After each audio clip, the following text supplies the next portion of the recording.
Ini kan benang merah ini berasal dari usulan desa. Dan saat ini kepala desa itu sudah dipanggil kejaksaan, kalau saya tidak salah ya, terutama yang Kohot. Agak unik ini, karena desa Kohot ini hampir mayoritas 263 bidang, 390 hektar ada di situ. Di desa lain malah tidak ada, hanya ada mungkin satu desa yang 3 bidang gitu ya. Nah pertanyaan saya yang terbesar adalah kenapa desa Kohot?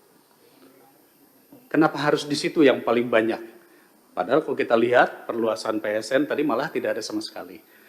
Lalu kenapa pemerintah daerah, terutama dalam hal ini adalah Kabupaten Tangerang, dengan mudah membuat RT RW ataupun tata ruangnya tanpa melakukan pemantauan secara khusus?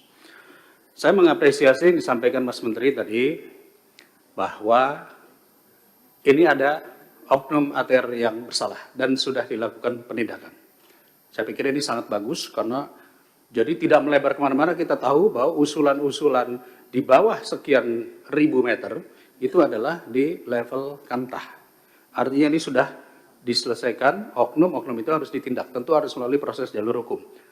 Nah, tetapi sekali lagi saya masih bingung, Pak Nusron ya, kenapa desa Kohot paling banyak dibanding dengan desa lain, ya. Bahkan saya dengar katanya kepala desanya naik Rubicon. Kami aja belum tentu kebeli di sini. Jadi ini menandakan bahwa ada permainan antara pengembang atau pengusaha dengan wilayah-wilayah tertentu yang dimudahkan. Dan uniknya ini Kabupaten Tangerang ini cukup banyak. Di Jawa Barat, di Bekasi, saya dengar kemarin beritanya itu oleh pemerintah provinsi ditolak. Penggunaan KPPRL itu ya, itu ditolak, padahal sudah mengajukan berkali-kali.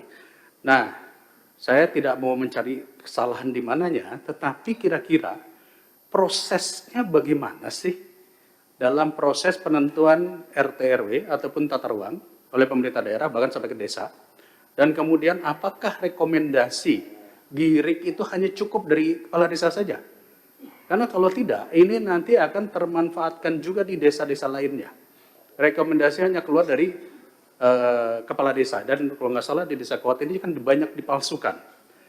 Nah, proses pengusulan menjadi GIRIK dan sertifikat hak milik, perlukah kita kaji ulang?